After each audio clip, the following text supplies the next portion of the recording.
Hi everyone, welcome back to another video of Engineers Academy. So guys, in our previous video we have seen the Attribution cycle, which consists of four thermodynamic processes.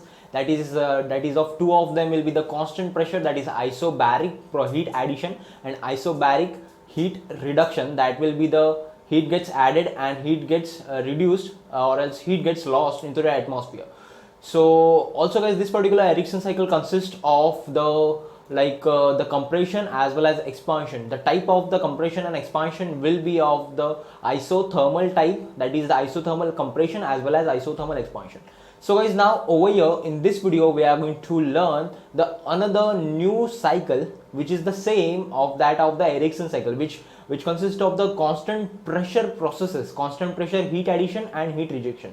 But over here the type of compression and the expansion will be the different. But over here the type of the compression will be of the isentropic compression and type of the expansion will be of isentropic expansion. So now guys, over here in this video we are going to learn the Joules cycle.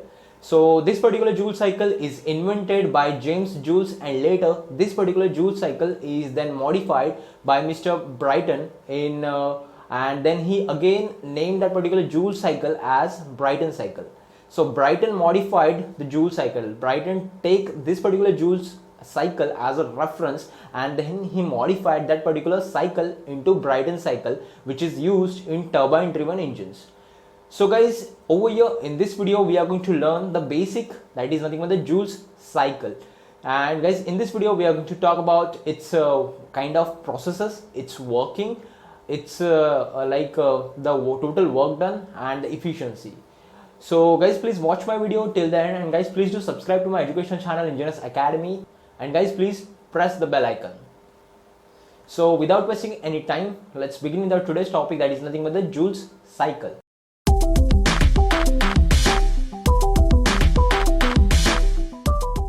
So guys, very similar to our previous thermodynamic processes, thermodynamic cycle, this particular Joules cycle consists of four thermodynamic processes. So the process 1 to 2 will be the isentropic constant entropy expansion process. The air which is there, the mass of the air into the engine cylinder will be the constant over here. The air is allowed to expand adiabatically, that is nothing but the reversible adiabatic, we can call it as a constant entropy. The entropy, that is nothing but the randomness, which is constant during the expansion process. So the first process, the process 1 to 2 will be the isentropic expansion over here. As the expansion takes place, the volume will increase, the pressure gets released, the pressure will gets reduced over here, the volume gets increased, and basically the temperature also falls down during this particular process. The process 1 to 2 is nothing but the isentropic expansion process. As the entropy is constant over here, the no heat addition over here in this particular process takes place. So the heat transfer, there will be no heat transfer during this particular process 1 to 2, that is nothing but the isentropic expansion process. So moving ahead, next is nothing but the process 2 to 3. Well, process 2 to 3 is the constant pressure cooling process. Well, over here in this particular process, the pressure remains constant during the process 2 to 3, but over here the cooling takes place, the heat gets rejected from the engine cylinder to the outer atmosphere. So over here, when a turbine drives the air, after the expansion of the air into the turbine, the air gets thrown out to the atmosphere. So that is nothing but the process 2 to 3 over here. So air, it is the heat gets rejected towards the atmosphere. So guys, we can calculate the heat rejected during this particular process 2 to 3 by using the formula of M into Cp into delta T, where delta T is nothing but the T2 minus T3. So guys, that is the formula to calculate the heat gets rejected towards the atmosphere. Now in the process of 3 to 4, during this particular process 3 to 4, the isentropic compression occur. So over here the compression will occur, the volume gets reduced, the pressure started building up into the engine cylinder, and this particular compression is the isentropic compression. The entropy remains constant over here. This will be the adiabatic, reversible adiabatic, no heat addition process. So guys, during this particular process 3 to 4, that is the isentropic compression, the no heat gets added into the engine cylinder. So basically during the process of 1 to 2, that is expansion, and during this particular process 3 to 4, that is compression, the no heat will gets added into the engine cylinder.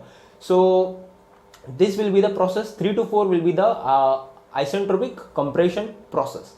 So then again after the process 3 to 4, the process 4 to 1 comes. So over here the air which is then compressed, which is there at higher pressure, then heat gets added, or as the ignition occurs into the combustion chamber. As we can see over here, this is the block diagram of a turbine driven engine. So over here we can see this is the process 4 to 1. During this particular process the ignition occurs, the heat gets added into the engine cylinder, and then after this particular process then again expansion takes place. So during this particular process 4 to 1, the pressure remains constant. This particular process is the isobaric process, isobaric heat addition process.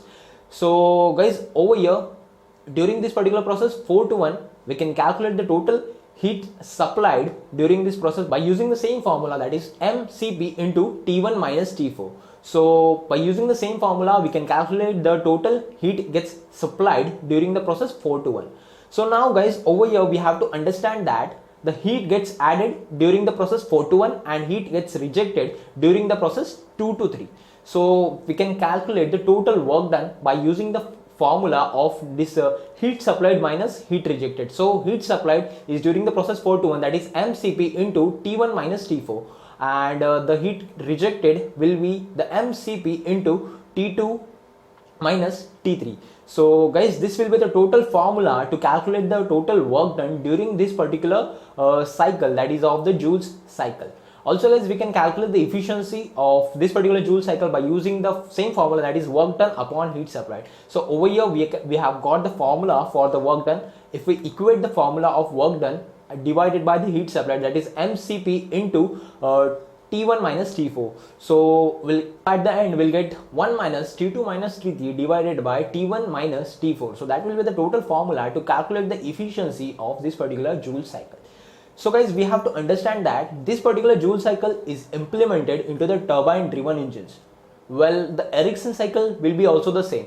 So over here, from all of my previous videos, we can conclude that the constant pressure processes, the constant pressure cycles, the cycles into which the constant pressure heat addition and heat rejection processes are there, that particular cycles are used in turbine driven engine. So that is nothing but the basic principle we have to understand. This particular constant pressure cycle, so whenever in a cycle the constant pressure will be there, that will be used in a turbine driven engine.